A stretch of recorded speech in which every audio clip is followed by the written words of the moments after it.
He loved her deeply. Every day he tried to make her happy. Gifts, care, loyalty. He did everything a good husband should do. But behind his back, she was smiling with her friends, planning something evil.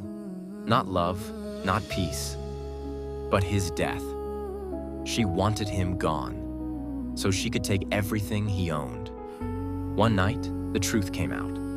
Messages, secrets, the plan exposed. His heart broke. But he chose life. He chased her out of the house, divorced her, and cut her off completely. From that day, her life collapsed.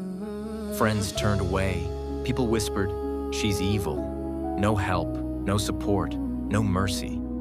She lost a good man because of greed. Lesson: evil plans don't build a future. They destroy it.